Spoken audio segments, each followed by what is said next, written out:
حضور اکرم صلی اللہ تعالیٰ علیہ وسلم کی حدیث سے ثابت ہے. حضور صلی اللہ تعالیٰ علیہ وسلم کی 2 حدیثیں ملتی کہ جبرائیل امین آئے، جبرائیل امین علیہ السلام آئے، ایک دن 5 وقت کی نمازیں انہوں نے حضور صلی اللہ تعالیٰ علیہ وسلم کے ساتھ پڑھی اول وقت میں. اول وقت کا مطلب جب نماز کا وقت شروع ہو رہا ہے. دوسرے دن وہ آئے حضور صلی اللہ علیہ وسلم کے ساتھ 5 وقت کی نمازیں پڑھے، ہر نماز کے لاسٹ ٹائم پر.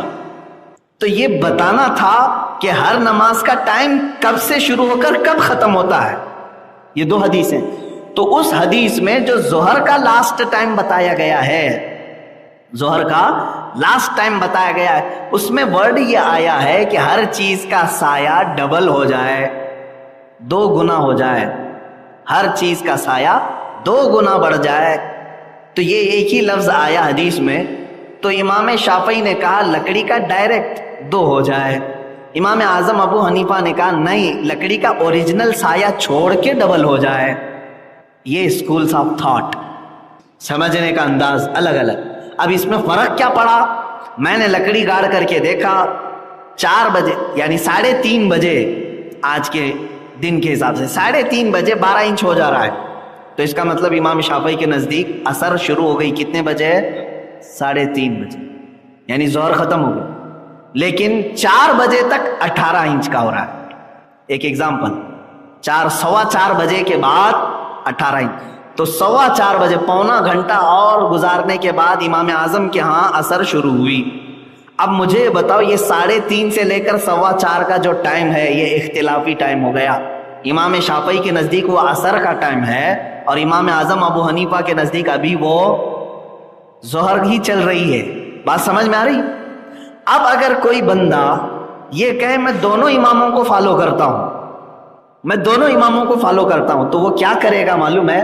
3:30 بجے کے بعد آئے گا، ظہر پڑھ لے گا امام اعظم کے نزدیک.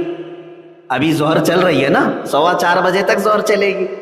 تو امام اعظم کے فقہ پر وہ ظہر پڑھے گا 3:30 کے بعد، 3:35 3:40 پہ ظہر پڑھے گا، اور پھر فوراً کھڑے ہو کر کے عصر بھی شروع کر دے گا کہ نہیں امام شافعی کا وصر کا وقت شروع ہو چکا ہے. تو وہ اپنی طبیعت کو اس میں داخل کرے گا.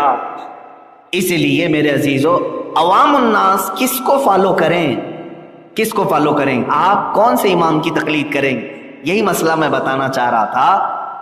علماء اور محدثین اور فقہاء نے فرمایا ہر جگہ کے عوام کے لیے مسئلہ یہ ہے کہ جس فقہ کے علماء ان کے علاقے میں زیادہ ہیں اسی فقہ کو فالو کرے. لوگ گئے، جا کر کے دیکھ کر کے آئے، مسجد میں کوئی تھا نہیں. آپ آ کر کے دونوں لوگوں نے کہا حضور کوئی نہیں ہے مسجد میں، آپ کھانا تناول فرمائیں. آپ کھانے کے لیے ہاتھ دھو چکے تھے.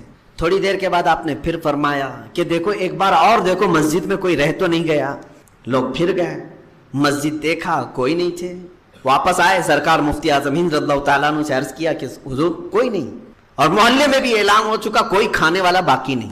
اچھا ٹھیک ہے. کھانا ڈالا گیا، برتن میں کھانا پروس دیا گیا. ہاتھ ڈالنے سے پہلے پھر فرمایا ایک بار اور مسجد میں دیکھ لو کسی کو، کوئی باقی تو نہیں. اتنی مرتبہ کبھی کہتے نہیں تھے آپ. تو جو ڈھونڈنے والے تھے وہ پریشان ہوئے. ہم ایک بار روزانہ کہہ دیتے کہ حضور سب کھا چکے تو وہ کھا لیتے تھے، اور عورتیں بھی آپ کے کھانے کے بعد گھر کی عورتیں کھاتی تھی.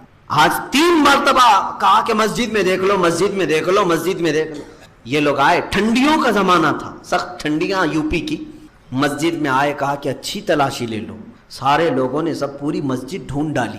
کونے میں جو چٹائیاں لپیٹ کر رکھی گئی تھی اس میں لپٹ کر کے ایک آدمی سویا ہوا تھا، اپنے جسم پر چٹائی لپیٹ کر کے کونے میں سویا ہوا ہے. لوگوں نے دیکھا کہ ایک آدمی ہے مسجد میں اور چٹائیوں میں خود کو لپیٹا ہوا ہے ٹھنڈیوں کی وجہ سے. چٹائی ہٹائی اور اس کو اٹھایا. کہا کہ میاں کون ہو تم، کہاں سے آئے ہو؟ وہ گھبرا کے اٹھا اور کہا کہ بھائی میں مسافر ہوں، میں گجرات سے آیا ہوں. پیر و مرشد کی بارگاہ میں، حضور مفتی اعظم ہند کی بارگاہ میں سلامی پیش کرنے کے لیے آیا. تاخیر ہو گئی رات میں. کہا کھانا کھایا؟ کہا نہیں کھایا، کھانا نہیں کھایا. کہا کہ چلو لنگر خانے میں کھانا موجود ہے، تم کھا لو. اس نے کہا نہیں اب خواہش نہیں ہے، ابھی کھانے کی خواہش نہیں ہے، ضرورت نہیں ہے. ان لوگوں نے چلا کر کے کہا میاں تجھے خواہش نہیں، لیکن تیرے جب تک نہ کھائیں ہمارے مرشد نہیں کھانے والے.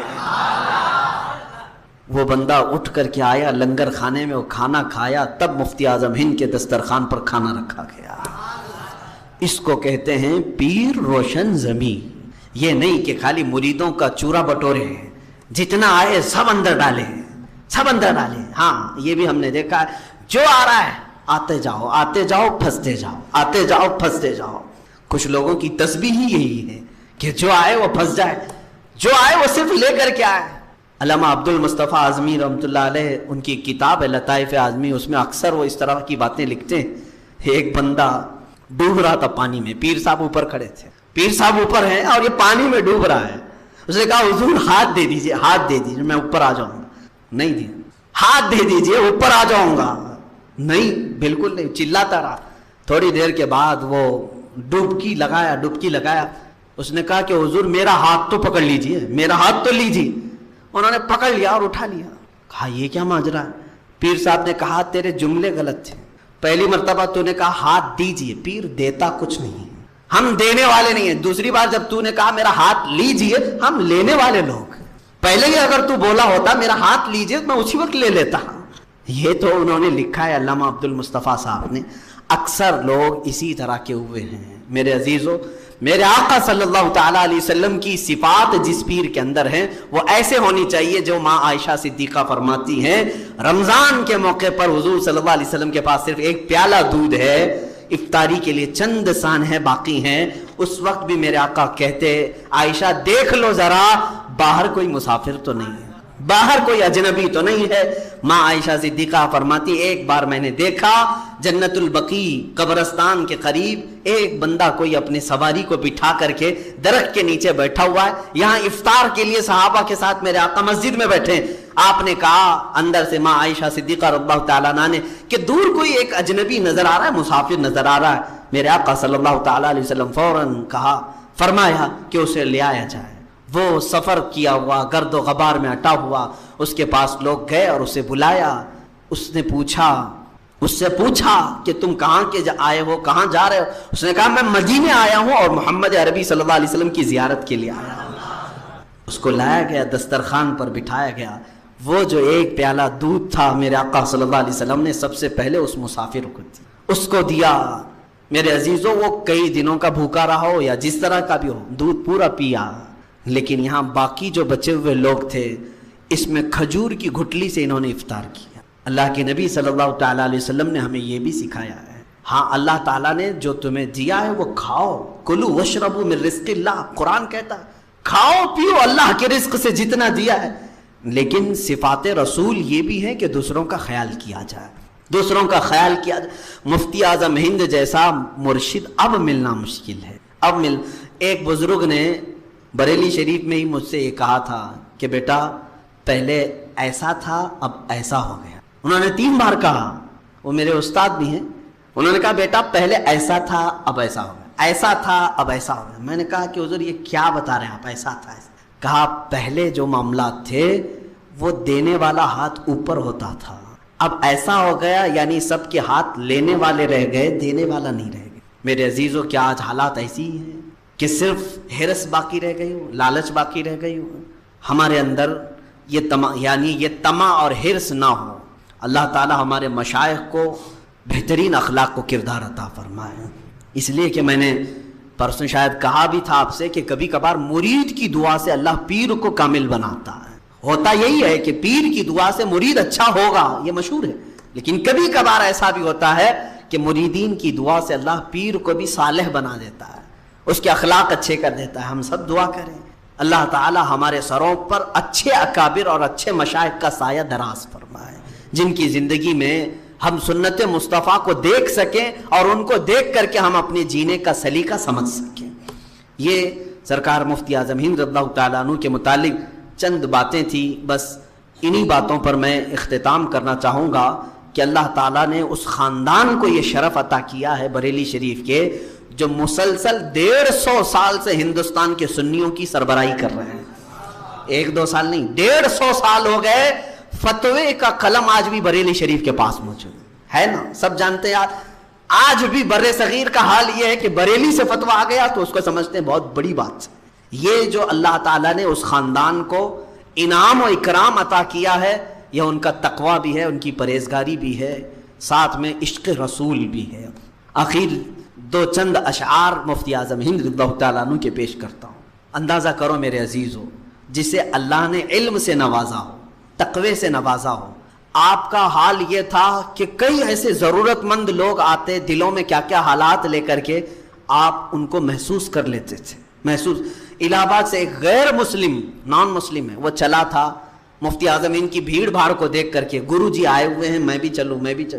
وہ چلتے چلتے کچھ بات کرنا چاہتا تھا، موقع ہی نہیں ملا، بریلی شریف تک وہ آ گیا. ان کا پیچھا کرتے ہوئے بریلی شریف تک آ گیا. راوی بتاتے ہیں کہ مفتی اعظم ہند رضی اللہ تعالیٰ عنہ بریلی پہنچے تو فوراً اپنے گھر میں گئے اور ایک تعویذ لکھی اور لے کر باہر آئے. اس شخص کو بلایا جو غیر مسلم تھا، کہا ادھر آؤ. اس کو بلا کر کے آپ نے اس کو ایک تعویذ دیا، کہا کہ تیرے گھر میں اولاد نہیں، اللہ تجھے اولاد عطا کرے. وہ ان کے ہاتھ پر اسلام قبول کیا. وہ کہتا ہے میں الہ آباد سے نکلا تھا اسی بات کے لیے کہ برسوں ہو گئے میرے گھر میں اولاد نہیں تھی. یہ جو صفت ہے یہ اللہ کے حبیب صلی اللہ علیہ وسلم کی کامل محبت سے آتی ہے. کامل محبت جب بندہ کرتا ہے تو اللہ اس کے دل میں ضرورت مند لوگوں کے خیالات، ضروریات کو اس کے دل میں ڈال دیتا ہے. مثال کے طور پر میں آپ کو بتاؤں، میں مسجد سے باہر نکل رہا ہوں، یہاں پر سینکڑوں لوگ ہیں، کسی ایک ہی کو میں بلایا، مجھے معلوم نہیں، اور میں نے اس کو نکال کر کے 100 روپے دیے، کہا لے جاؤ، اللہ تمہاری ضرورتیں پوری کرے. اتفاق ایسا کہ اسی بندے کو 100 روپے کی ضرورت تھی اور اس کے گھر میں کچھ بھی نہیں تھا. دیکھنے میں تو ایسا لگے گا کہ کیا ان کو مولانا کو علم غیب تھا، میرے گھر میں کچھ بھی نہیں تھا اور انہوں نے 100 روپے مجھے پکڑایا برابر ٹائم پہ. میرے عزیزو، اس کو میں علم غیب نہیں کہتا. اللہ رب العزت کی طرف سے ایسا انتظام ہے کہ کچھ ضرورت مند لوگوں کے ضروریات کے متعلق اللہ کسی کے بھی دل میں بات ڈالتا ہے، کسی کے بھی دل میں بات ڈال. وہ آپ کے دل میں غیب سے یہ اللہ تعالیٰ ڈالتا ہے کہ فلاں کو دے دو، اور پھر اسی کو آپ دیتے ہو جس کو اللہ تم تک پہنچایا ہوا ہے. مفتی اعظم ہند رضی اللہ تعالیٰ عنہ کے ساتھ ایسا کثرت سے ہوا ہے، کثرت سے ہوا.